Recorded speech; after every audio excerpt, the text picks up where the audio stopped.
I always had a hard time with John Smoltz when he was, I couldn't see his slider. It looked like his fastball. And I remember playing for Boch in San Diego, and he'd always pinch hit me against Smoltz. And I'm like, Boch, seriously? I might as well get left-handed against him. But, you know, yeah, I couldn't see it. Guys I hit well were guys that you face a lot. I mean, Randy Johnson, I hit well against, Tom Glavine. You know, but I think, you know, this postseason, watching as a fan now and as a broadcaster, I don't think people truly realize who these guys beat in the postseason. I mean, you guys beat Halladay, Oswalt twice, I think, because he came in relief for one game, Hamels, Tim Hudson, Derek Lowe, Cliff Lee twice, Cole Hamel. I mean, you guys, they beat. And you know what it is? I mean, and you guys know as hitters, you just got to find a way. Find a way. And then just that Atlanta game is the perfect example. Little base hit up the middle, next thing you know, error comes, tie game, you win the game, you're moving on, you're up 2-1. So, you know, hats off to these guys. I mean, they went through a great deal of great pitching in that postseason, and, you know, I think that's what, a lot of times I'm asked the difference between 2002 and 2010. I mean, we had a great team in 2002. I just think we got beat in the last 2 games. But the fans, I think, have such a connection to this group of guys because, you know, what do you guys call them? Misfits? Coaches misfits or something? Whatever. So, I mean, you know, the fans really, you know, grabbed onto these guys and really took them in, which is great to see because you guys have waited a long time for this. All right. Anyone? Down here? Thanks for making the best season ever. And to Cody Ross, bravo on the MVP. And I was just wondering how your family feels about your career choice now of outfielder in the MLB versus rodeo cowboy. And what's up with New Mexico taking so long to put you in the Hall of Fame? But tell us about that experience going back home after becoming the... Google?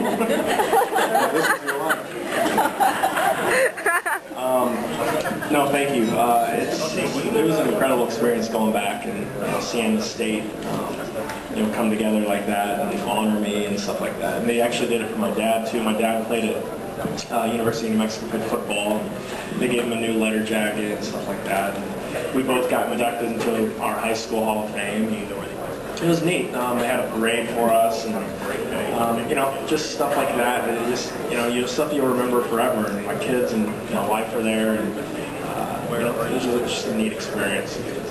Bravo. Thank you. Congrats. All right, more questions. Back here? Okay. Can't see behind the balloons there.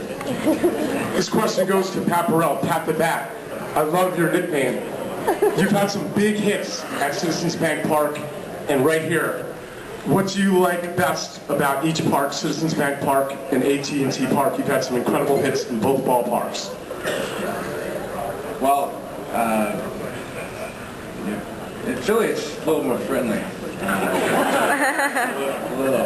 smidge. But you know what? For me, where I tend to hit the ball left field, and this park, it's so deep, but the park plays fair, I think, down straightaway left field. I never really hit the ball to right much, so it didn't really matter. But I've enjoyed playing both places. I was in Philly for a long time. It was a great story there too. But this year, with coming in and kind of in the middle of the year and getting a chance to be a part of this whole thing, and my family and everyone's from here, it made it that much more special for me. Thank you. Yeah, and Cody, you can talk about this too. I mean, that's kind of the misnomer about AT&T. In the daytime especially, for a right-handed hitter, it's a pretty live park, isn't it? Yeah, I mean, the ball will carry.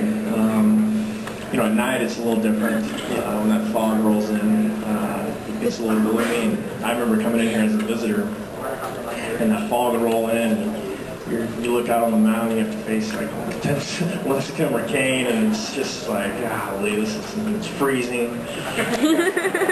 And coming from Florida, it's a million degrees, and I'm wearing long sleeves in July. But during the day, it plays fair. I mean, the ball travels, and you can poke some out.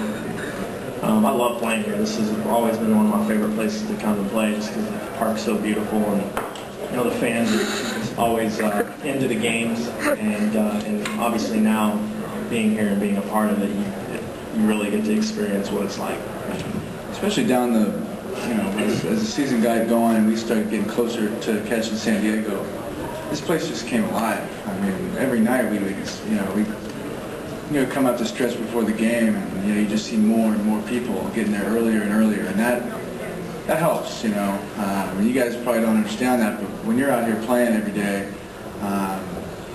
there's a lot of games, so sometimes you get a little burnt out, but when the fans come out like you guys have and give us that kind of support, it changes everything. It's like just a jolt of adrenaline, and you guys saw what happened when the other teams came in here. They didn't want to play against us, and you guys are a big reason for that. I'll never forget that night when I think they gave away Buster Posey orange shirts. Yeah. I look out and this sea of orange, and we were wearing the orange jerseys. This has been Friday night. It was incredible. It was one of the coolest nights of my life. Just seeing this huge orange stadium and people going crazy. Thank you guys for that. Yeah. I think it was their pleasure. Go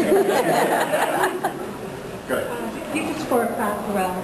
We thank you so much for getting a one-year contract for a measly $1 million. The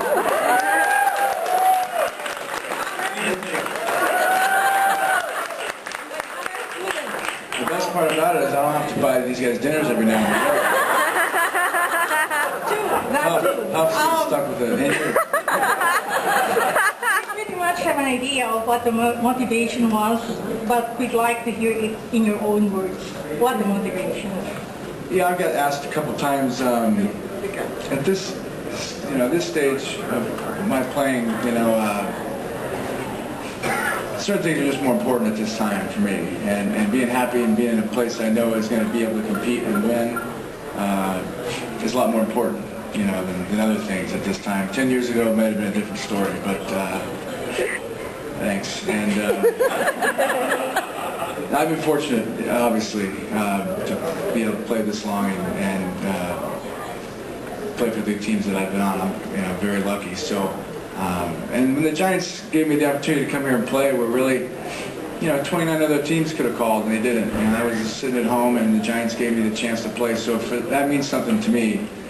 So when it came time to go through all this stuff, free agency and stuff, I wanted the Giants to have the first choice, and so I didn't go through any of that with any other team. The Giants wanted me back, I was coming back, and I didn't care about the money and all that.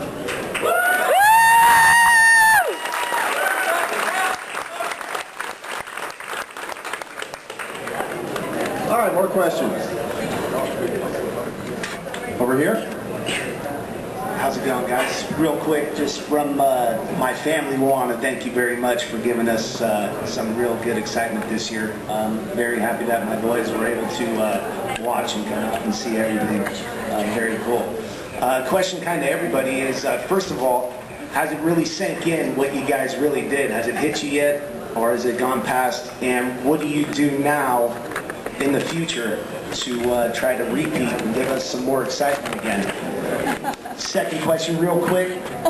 Rich, You gotta slow down. We can't give us too much. It's early in the morning here. you guys answer that, and I'll ask Rich something after the fact. I forgot what we were. No, as far as sinking in, I think, they said last night something that made a lot of sense. When the parade's over, everyone kind of scatters. People have families and live in different places, and so, it'd be nice if there was just a week where we all got to hang out and kind of relive everything, but that doesn't happen. But stuff like this, where we get to come together and see each other like this. And I mean, we live down the street from each other, so I see him unfortunately every day. But, come back and see Timmy and the guys and get a chance to get back together and kind of relive all this stuff. I think that's when really things sink in, So this is a great opportunity for us to get back here and kind of relive some of these things that we went through. Right. For me, it was, it took a while. I would say all the way into December. I was actually not babysitting, it was my kids. So. My wife was at some Christmas party and I was with the kids. My son,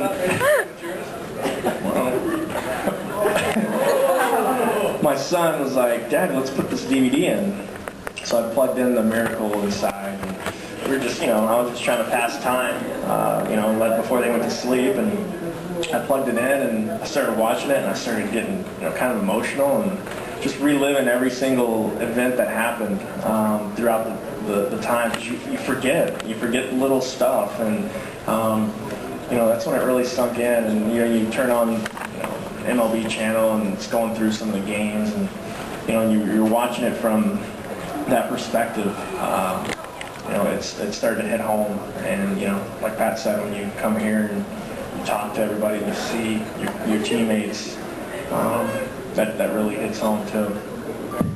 Real quick, Rich, being from the outside, still in the family, how does it make you feel, how these guys and what they did? How do you feel about the whole celebration and everything? Well, first, I'd like to thank the Giants for allowing me to be part of the parade.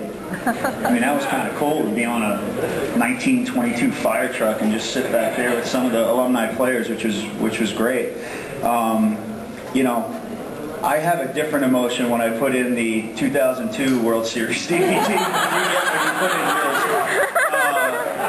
Just watch Game 5. Yeah, but it was great to watch these guys because to me, I think what gets lost a lot is what the aspect of a team really is.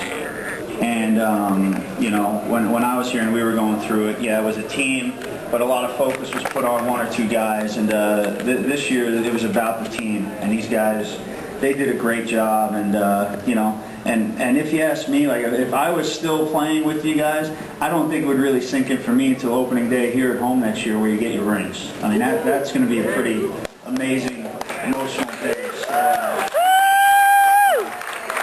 hopefully, I'll be here covering it. Well, Pat, you've been through a ring ceremony in Philadelphia. You came back and got yours. What was that like? That was awkward because I was wearing a suit and tie and getting introduced in the lineup, but everyone else was wearing their uniform. So I was on different teams, so I came back for the ring ceremony, and obviously I couldn't put on the Phillies uniform, so. It was awkward, to be honest with you. And then I had to get on a plane and go get a hat trick off Beckett in Boston that night. It was awesome. But that's one of the things I kind of, I didn't really have any control over that, but I always thought it'd be nice to be able to come back and be on the team next year and kind of just to be a part of that. And, I wasn't able to do that, but this year I will be, so I'm looking forward to it. I remember how nervous I was when they announced your name to go get your ring. I mean, it's just, I don't know how they're going to do it here, but I was nervous. I mean, like, more nervous than, for a game. So, it'll be incredible. I mean, I'm sure the fans, and it's just be an electric day. I mean, the game's going to take a back seat to that ceremony. Yeah, it probably will, but that's all right. I think probably in that first homestand somewhere, that's when they're going to do it. So early April. I think it's the first one. Yeah, it might be. Yeah. Opening night. Opening night. Opening next night.